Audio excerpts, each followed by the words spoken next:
네, 국민의힘 당권 경쟁이 뜨거워지고 있습니다. 당대표 레이스에선 나경원, 원희룡, 윤상현 후보가 한동훈 후보에 대한 공세를 이어가는 모습인데요.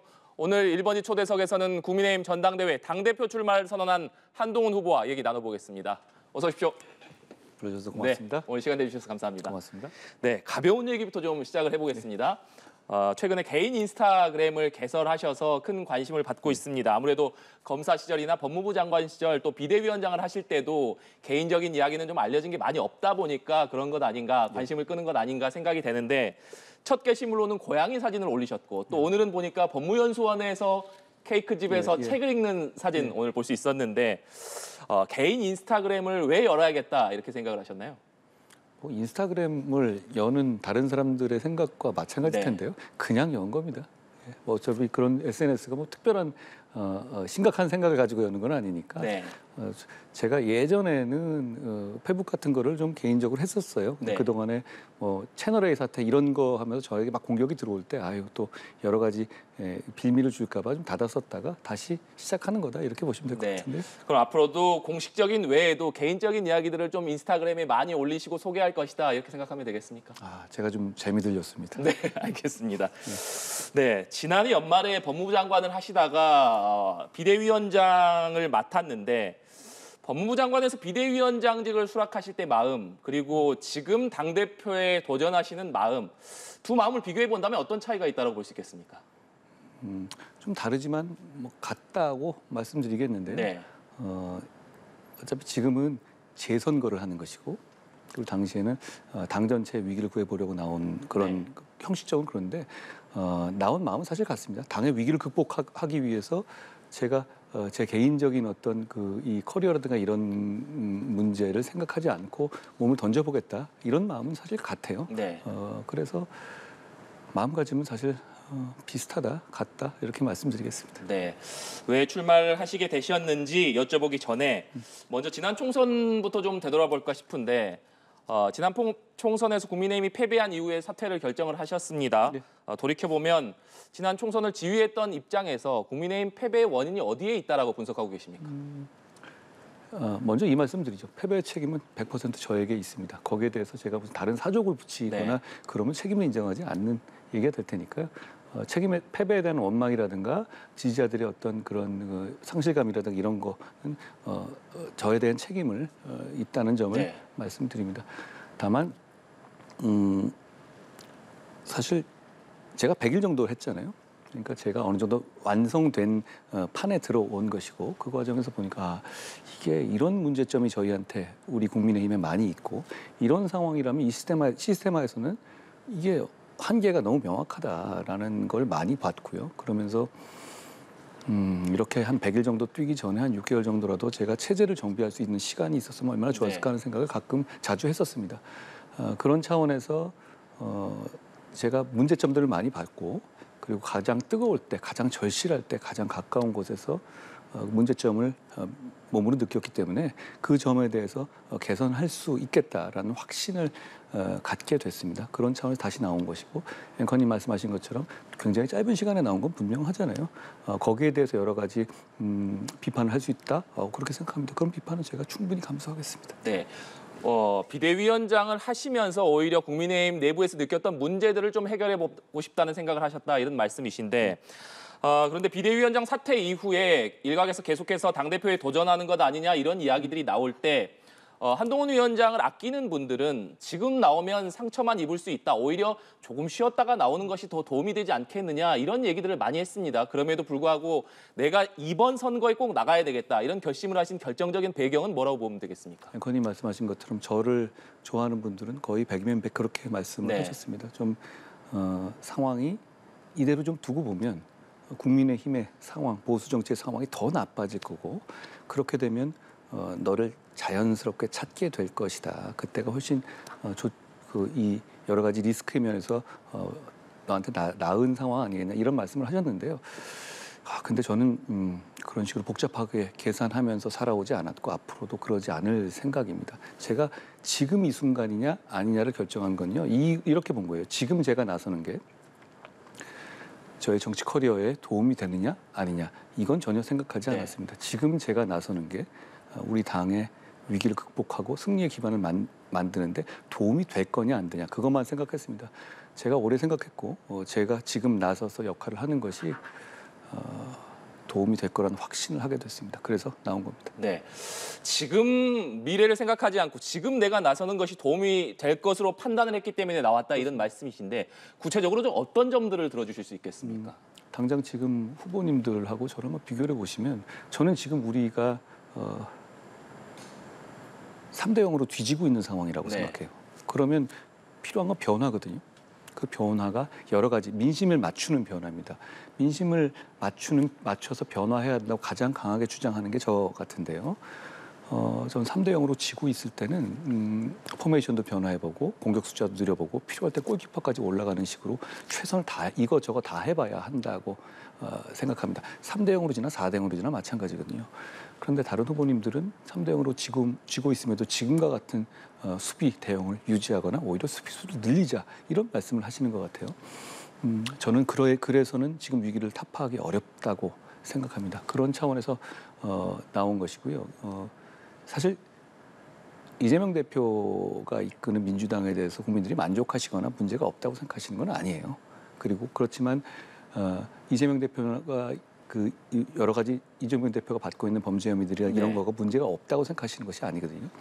우리 국민의힘은 그 이재명 대표가 이끈 민주당의 잘못된 점 때문에 이 사람들이 실점해서 그 실점 때문에 어부지리로 득점을 하려고 해서는 안 되는 상황이라고 봅니다. 자강해야 되고 스스로 이 국민들의 사랑을 직접 우리가 적극적으로 받을 수 있는 방향을 변모해야 한다고 생각해요.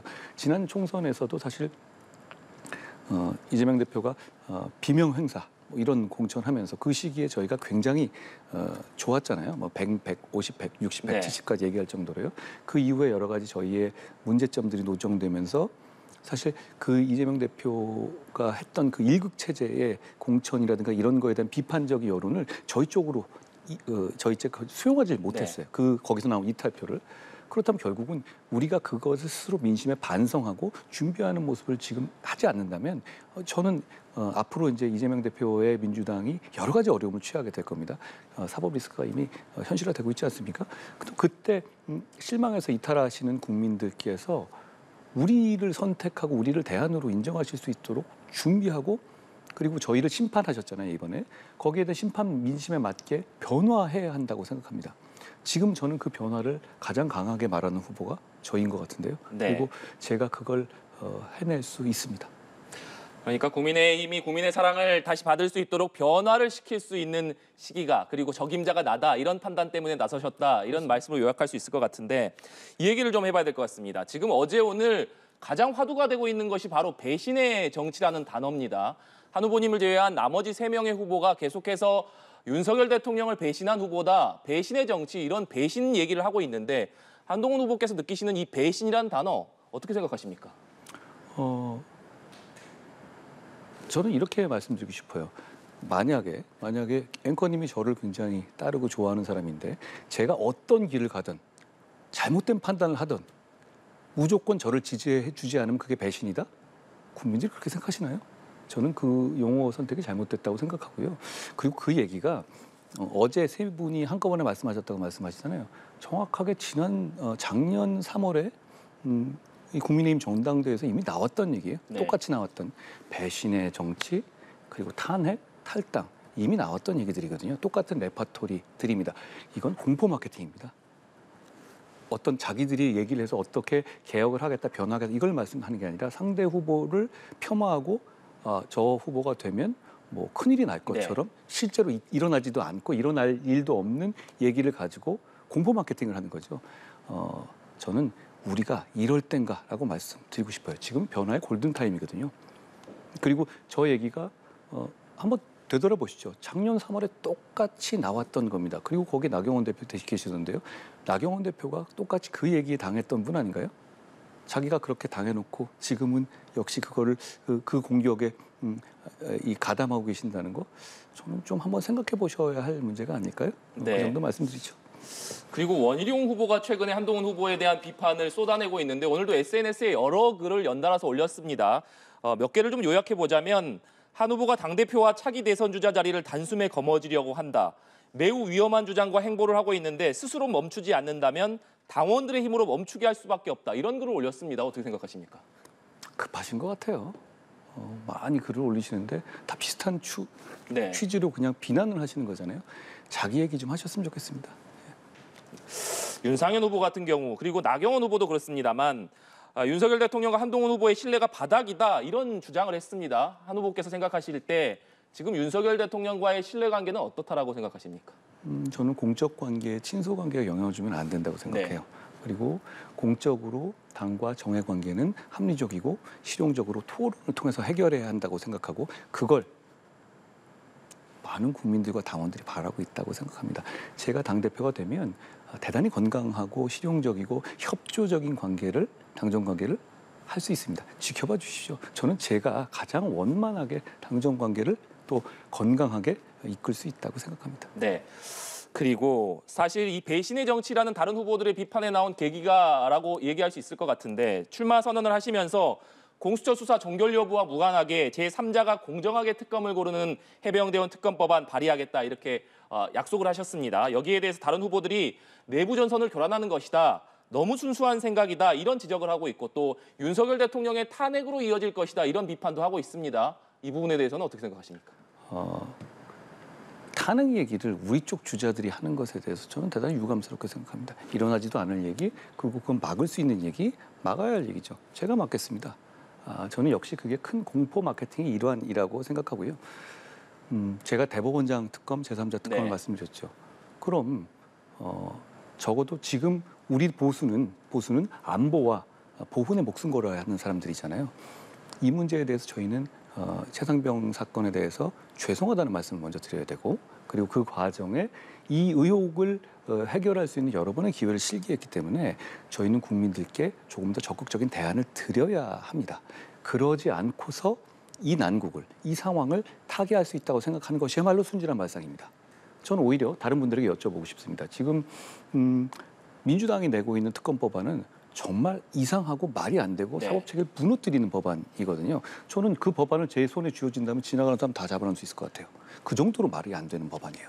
그런데 이 법이 통과되기 직전에 있습니다. 거부권 당연히 행사해야 되고 이 법에 대해서는요. 그럼 거부권을 돌아왔을 때 거부권을 다시 재의결을 할 때 지금 우리의 의석수로 과연 아무런 어떤 저같이 제3자 특검이라는 합리적인 대안 제시 이런 것 없이 지켜낼 수 있습니까? 합리적으로 가능한가요? 그냥 가드만 올리고 숨지 말고 그냥 그럼 이거 어떻게 막을 건지 한번 얘기해 보라고 싶습니다. 네. 말씀드리고 싶어요. 저는 제가 이 제3자 특검법에 대한 얘기한 이후에 당초에 특검에 대해서 민주당 특검에 대해서까지 찬성하겠다고 하셨던 의원님들 중에서 안철수 의원님이라든가 김재섭 의원님이라든가 네. 조경태 의원님이라든가 오히려 사실상 이 정도의 특검이면 우리가 더 맞다라고 말씀하시지 않았습니까? 제가 얘기하고 있는 이 제안과 화두에 대해서 효용이 이미 드러나고 있잖아요. 저는 제 의견을 말씀드렸습니다. 그럼 이 상황을 어떻게 타개할 것인지 각 후보가 말씀해 주셔야죠. 네. 그냥 무조건 안 된다. 해주세요 이러고 넘어가는 게 가능합니까? 지금은 그런 단계가 지났습니다. 네. 그리고 조국 혁신당에서 1호 법안으로 한동훈 특검법을 당론으로 발의를 했는데 여기에 대해서 뭐 다른 당권 주자들이 해병 특검법 수용할 거면 한동훈 특검법도 수용할 것이냐 이런 얘기를 하기도 했습니다. 이 한동훈 특검법안에 대해서는 어떻게 생각하십니까? 권력을 이용해서 중범죄자가 개인적인 앙심을 풀려는 거잖아요. 저에 대한 얘기를 보면 공수처 경찰에서 이미 무혐의 다 종결된 사안이고 사정변경도 없잖아요. 뭘 특검한다는 거죠? 그리고 민주당이 이런 얘기도 했더라고요. 7월에 무슨 우리 전당대회 전에 이걸 같이 공조하겠다 이런 얘기 했는데 저는 이건 야당이 여당의 이 전당대회 당대표 선거에 개입하겠다는 의도로밖에 보여지지가 않거든요. 일종의 선거 때 과거에 보면 북한이 북풍 공작 일으켜서 우리 대한민국의 선거에 개입했던 그런 거랑 뭐가 다르겠습니까? 저는 오히려 이런 점을 보실 수 있을 것 같아요. 민주당이 도대체 왜 저렇게까지 저를 막으려고 하는지. 네. 그만큼 제가 거야의 폭주에 효율적이고 명분을 가지고 맞서 싸워서 이길 수 있는 후보이기 때문에 그런 거 아닙니까? 저는 이 점을 우리 지지층과 당원들께서 봐주실 거라고 생각합니다. 네. 지금 시간이 거의 다 됐는데 마지막으로 짧게 이 질문 드리겠습니다. 국민의힘 비대위원장이 아니라 정식 당대표가 된다면 가장 먼저 어떤 일을 해보고 싶으신지 짧게 말씀 부탁드리겠습니다. 민심이 싫어하는 일을 안 하고 민심이 좋아하는 일을 하겠습니다. 저희한테 부여된 숙제는 명확합니다. 그러기 위해서 당정 관계를 합리적으로 실용적으로 쇄신하고 보수 정치의 재건을 할 수 있는 시스템을 갖추고 대한민국의 미래에 대한 비전을 제시해서 우리 당이 유능한 정당이라는 점을 다시 한번 설명드리겠습니다. 네, 알겠습니다. 지금까지 국민의힘 당대표 선거에 출마한 한동훈 후보와 얘기 나눠봤습니다. 오늘 말씀 고맙습니다. 고맙습니다.